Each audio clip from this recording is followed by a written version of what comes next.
Video is a powerful tool for training and awareness building. Today on The Creative Brief, I talk with Jenn Mason, a longtime fan of video, local business owner, and school board member. She shares some great insights on the power of video and how she's used it to impact change in the world of public health right here at a local level. I hope you enjoyed the conversation.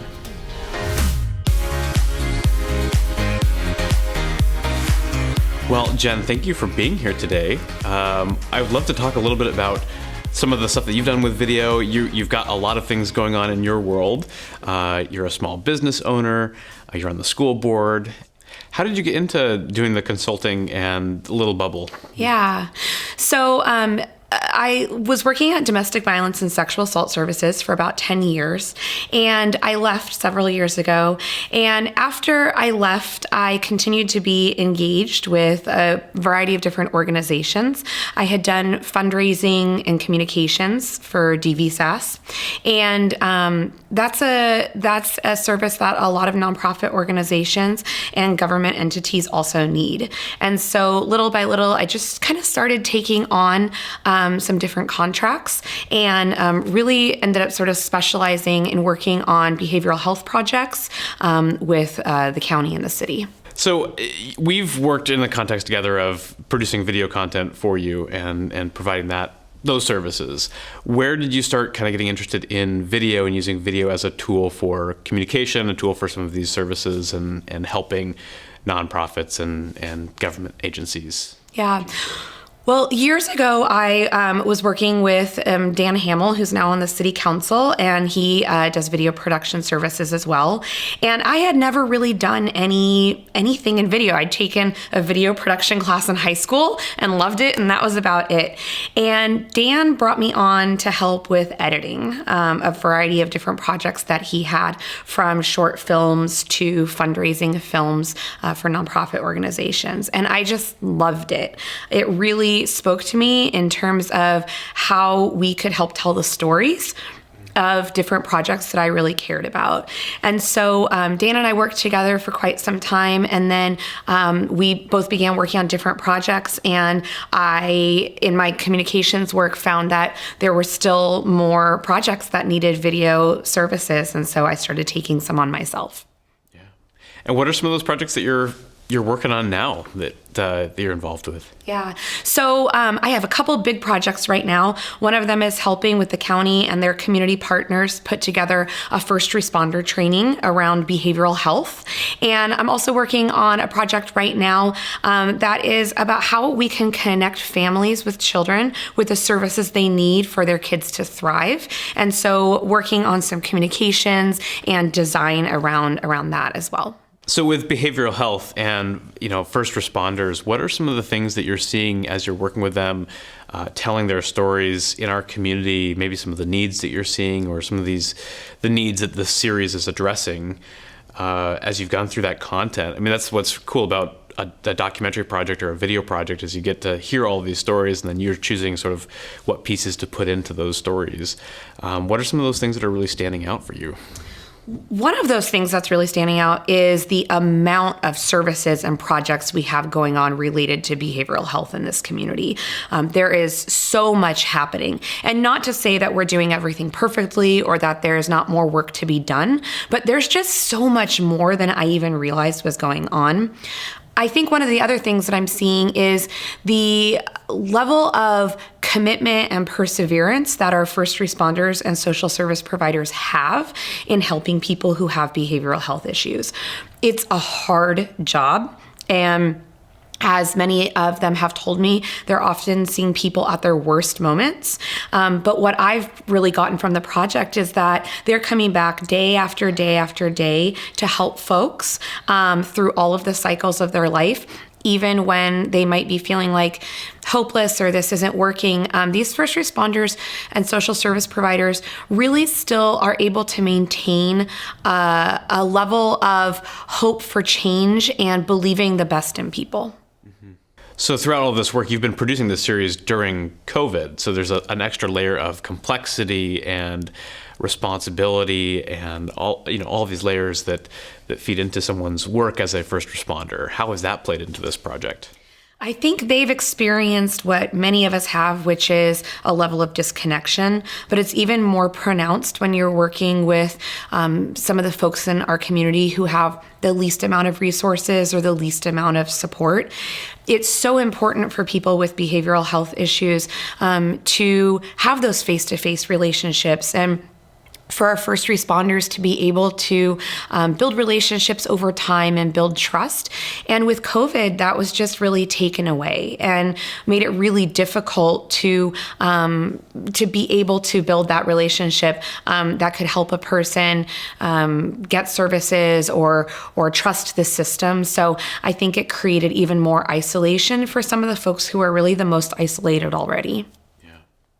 Yeah, we've worked a lot with other nonprofits like House Mission and Lydia Place, and a lot of people that are aligned with similar services, and seeing the work that they're doing and the amount of effort it takes and just the day in, day out of trying to help people can be such a challenge. And also with the video storytelling side of things, it's also hard sometimes to get to the heart of those stories and really represent them, who are, they're very vulnerable. They're in a position where they're not in their best, oftentimes, and it's hard to kind of communicate that. How have you found kind of the ability to work around some of those issues and respect people for where they're at in their process, but also get to like the heart of, this is the issue that our community is dealing with, and how can we best move forward? Yeah, I think there's a tension around what you show in a series like this or in films like this, because you want to show people and tell people stories who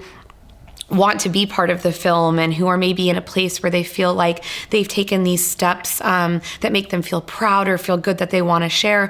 But you also don't want to give the impression that everyone's lives are perfect or that the services we have work for everybody. And so I think there's a real tension between showing reality and knowing that people's realities all look different. Some people are in their worst space right now, and we want to honor that. It's really hard to be in that space. And we also want to honor that some people have had services and been able to move out of those spaces. So I think there's always a tension in what you show, and not wanting things to look squeaky clean because they're not, but also knowing that sometimes people at their worst moments don't want to be part of a film. They don't want their stories to be told right then.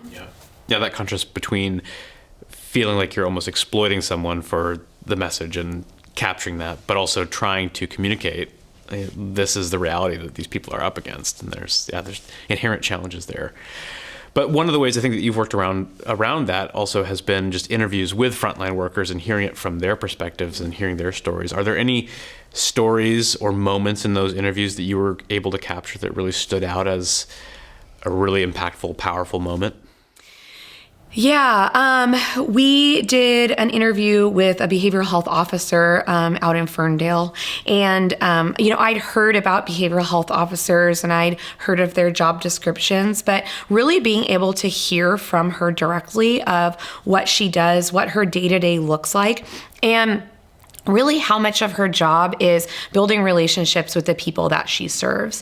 I think we tend to think of first responders as just answering 911 calls, and really being able to hear from her what her job actually looks like and how much of that is building relationships with people who are in those really tough spots, but also with their family members, with a parent, with a neighbor, with a concerned person, and how much of what that job is helping to build trust. And I think that hearing that from her was so different than just reading it in an article or reading it in a job description, like really seeing the look on her face and how much she cared about the people that she's serving made a huge difference to me in understanding the importance of that work. Yeah. Awesome. So some of these series that you're working on, they're not publicly released yet, right? Right. What's the next step for, completion of these series, or when can people start to expect to see them? Yeah. So the primary audience for this work is actually for first responders. So the film is really like by first responders for first responders. So really helping to talk with first responders about what is happening with behavioral health in this community. And it's the beginning of a training platform that will be for first responders and social service providers. However, this film is going to have a bigger application, so it will be something that the community is able to see also, and that they'll have access to some of the parts of the full training platform if they want to learn more about behavioral health. So hopefully it'll be available in the next few months as we put our finishing touches on it. Yeah.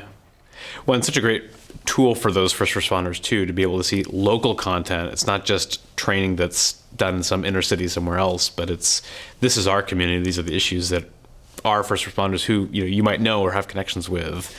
It seems like that type of direct training is super helpful to have. Yeah, absolutely. I think having local voices talking about local issues is so impactful because it's really speaks to what we have going on in our communities here. And, even Bellingham is really different than Everson, which is really different than Deming. And so, we're able to have voices that are representing not just Whatcom County, but our communities within Whatcom County. Yeah. What did you enjoy most about the process? Well, I loved working with all of the people here at Veritas. It was just really joyful days, I felt like, when we got to go out and film.